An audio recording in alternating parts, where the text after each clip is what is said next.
मैं सरकार से कहना चाहता हूं कि हमारे लोग टैक्स देते हैं, उस क्षेत्र में तीनों चीज बनवाई जाए, और अगर नहीं बनेगी तो मैं विधानसभा के बाहर धरना दूंगा। मैं तब तक घर नहीं लौटूंगा जब तक सरकार इसके आदेश नहीं करती। मैं आपको वचन देकर कहता हूं कि मुख्यमंत्री कोई भी हो, हिम्मत नहीं होगी कि वो अनिल सागर की बात को जरूर कर दे। बाबा साहब अम्बेडकर के द्वारा जो वोट का अधिकार हमें दिया गया है, उस वोट के आधार पर आपकी आवाज बनना चाहते हैं। ये रिजर्व सीट है, आपको शेड्यूल कास्ट के किसी व्यक्ति को वोट देकर चुनना है, इसके अलावा कोई रास्ता आपके पास नहीं। मेरे सामने उपस्थित इस सीमापुरी विधानसभा के सुंदर नगरी के जिम्मेदार साथियों, मुझे भाई अनिल सागर जी के चुनाव में आपके बीच आने का मौका मिला। अनिल सागर जी ने और उनसे पहले वक्ताओं ने बहुत सारी बातें आपके सामने रखी। इनके मन में इच्छा थी कि मैं भी आके आपसे अपील करूं, हालांकि करनी भी चाहिए, क्योंकि 5 साल में मौका एक बार आता है और उसके बाद अगले 5 साल तक हम जिस नेता को वोट देते हैं उसकी तरफ देखते रहते हैं कि अब ये क्या करेगा। लोकतंत्र में बहुत खूबसूरती है, जिसको आप वोट देते हैं, जो लोग वोट की वैल्यू समझते हैं वो सोच समझ के देते हैं, जो नहीं समझते वो बिना जिम्मेदारी के देते हैं। जो वोट देते हैं और अगर वो नेता जो आपसे वादे कर रहा है, अगर उनमें से एक भी वादा पूरा ना करे तो आप उस नेता का कुछ नहीं बिगाड़ सकते। जबकि आपके आसपास ये बाजार है बहुत अच्छा, अगर आप यहाँ से कोई भी सामान खरीदोगे जो 100 रुपए की कम कीमत का भी होगा, अगर वो सामान अच्छा ना हो या जो उसकी विशेषताएं लिखी हैं, खूबियां लिखी हैं सामान की, वो खूबियां उस सामान में ना मिले, तो आप दुकानदार के पास जाके उससे कह सकते हो कि भाई अपना सामान वापस रख ले, मेरे पैसे दे दे। अगर दुकानदार ना माने तो आपके पास अधिकार है कि आप उपभोक्ता अदालत जाकर अपनी एप्लीकेशन रजिस्टर्ड करा सकते हैं कि इन्होंने ये वादे किए थे और इस सामान में खूबियां नहीं।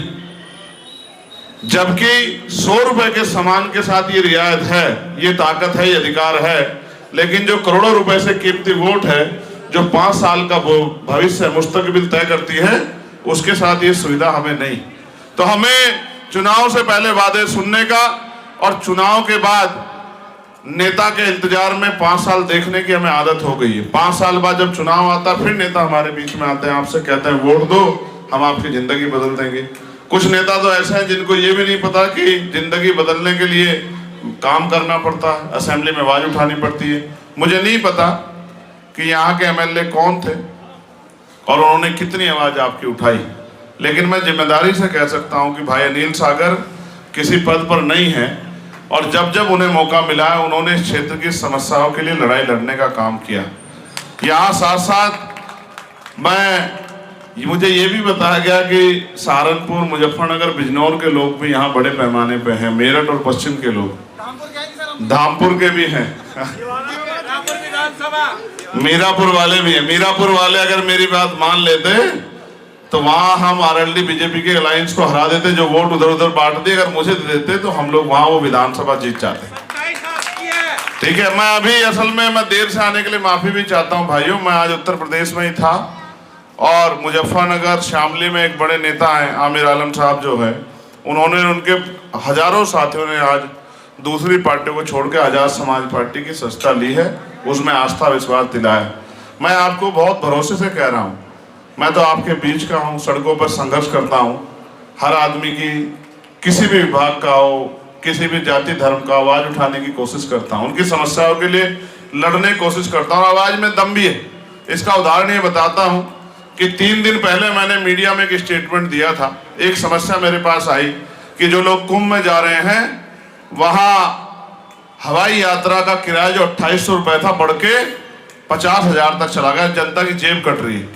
मैंने तत्काल उस मामले को मीडिया के सामने उठाया। परसों जब पार्लियामेंट चली तो मैंने मंत्री जी का हाथ पकड़ के कहा कि मंत्री जी, आप नौजवान हो, हम ये सोचते थे कि आप बदलाव करोगे, आपकी सरकार में श्रद्धालुओं की जिस तरह जेब कट रही है, क्या आपको ये दिखाई नहीं दे रहा? तो उन्होंने कहा क्या हुआ? मैंने कहा ये 2800 रुपये का टिकट है, हम उत्तर प्रदेश के लोग हैं, इलाहाबाद हमारा हाई कोर्ट है, हम वहां जाते हैं 2800 रुपए में प्लेन में, लेकिन आज वो टिकट 56,000 रुपए का हो रहा है।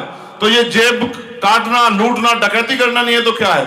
उन्होंने कहा मैं आज इसका संज्ञान लूंगा और आप चेक करवा के देख लेना कि तो अगले दिन ही वो किराया घट के आधा होने का काम हुआ। इस तरह मैं कोशिश करता हूं कि जो भी समस्या मेरे सामने आ जाती है उनकी आवाज उठाता हूं।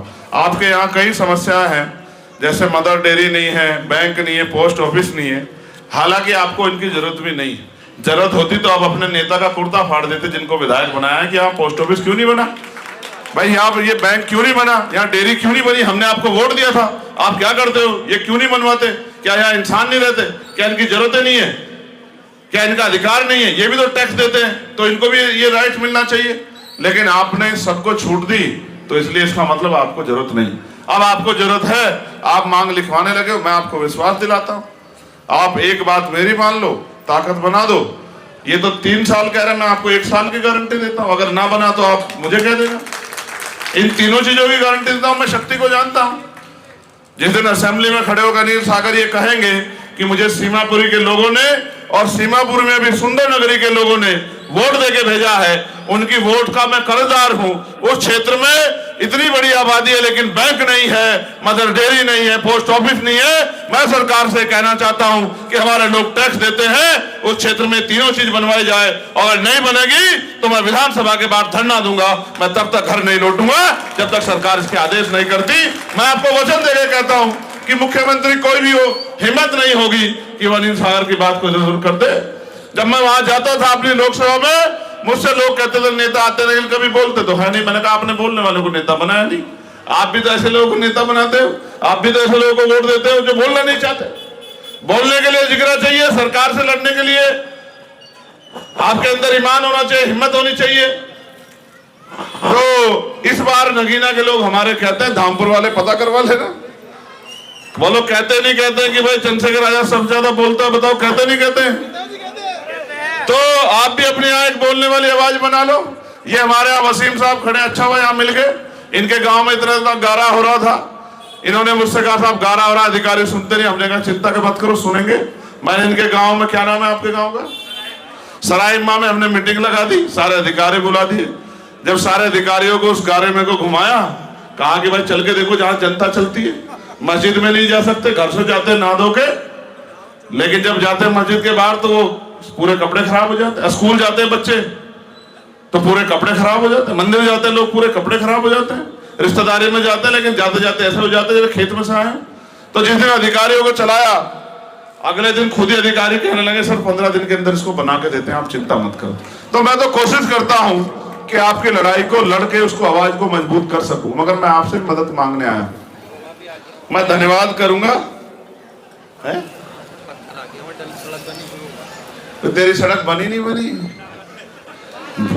है? माल आ गया तो सड़क भी बन जाएगी। सच बता दे ईमानदार से, झूठ तो नहीं बोल रहा। ये ऐसा तो नहीं हो जो एक नेताजी वो ऑटो में बैठ के चल देते हैं हर जगह, ऐसा वाला खेल तो नहीं है। मैं धन्यवाद दूंगा भाई सलीम खान जी का, भाई नफीस आलम जी का, सुरेश चंद्रा जी का, सरोज जी का, खलील कुरैशी जी का।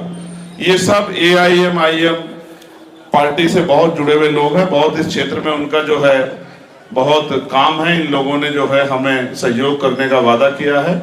मैं इनका, इनकी पार्टी का बहुत बहुत धन्यवाद करता हूं और मैं इनको विश्वास दिलाता हूं, जो भरोसा इन्होंने हमारे ऊपर जताया है हम उस पर अच्छा ज्वाइन, ठीक, अच्छा AIM वालों का समर्थन है। और सलीम खान, नफीस आलम, सुरेश चंद्र, सरोज जी और खलील कुरैशी जी आजाद समाज पार्टी ज्वाइन करें। भाई मैं अपने शब्दों को वापस लेता हूँ, सही बात ये। तो मैं इन सबका बहुत धन्यवाद करता हूँ। मगर मैं आपसे पूछना चाहता हूँ, जब आप 10 रुपए का सामान लेने जाते हो, 20 रुपए, 50 रुपए का, तो सामान को देखते उठा के कि भाई ये सामान पूरा है नहीं है, ये एक्सपायर तो नहीं हो गया। दवाई सोच लो, देखते हो। तो जब आप कीमती वोट डालने जाते हो जिससे अपने 5 साल का भविष्य तय होता है, अपने क्षेत्रों की आवाज उठती है, अपने क्षेत्रों में सड़क, बिजली, पानी और तमाम तरह की समस्या का हल होता है, तो अगर आप नेता नहीं चुनोगे अच्छा, तो फिर आपको अगले 5 साल परेशान होना पड़ेगा। मैं चंद्रशेखर आजाद आपको विश्वास दिलाता हूं कि भाई अनिल सागर पूरे दमखम से आपका भाई, आपका साथी, आपका परिवार बनके आपकी लड़ाई को लड़ने का काम करें। कभी आपको निराश नहीं करेंगे और नेताओं की तरह इनको आपको ढूंढना नहीं पड़ेगा, क्योंकि ये व्यापार के लिए राजनीति नहीं कर रहे। ये बाबा साहब अम्बेडकर के द्वारा जो वोट का अधिकार हमें दिया गया है, उस वोट के आधार पर आपकी आवाज बनना चाहते हैं। ये रिजर्व सीट है, आपको शेड्यूल कास्ट के किसी व्यक्ति को वोट देके चुनना है, इसके अलावा कोई रास्ता आपके पास नहीं। जब आपको शेड्यूल कास्ट के व्यक्ति को मौका देना है तो एक मौका अनिल सागर साहब को दे दो, एक मौका आप मेरे गए अनिल सागर साहब को देके देखो। हो सकता है आप कहो कि अब हमें किसी दूसरे नेता की जरूरत ही नहीं है, अब हमारा काम ही हो गया।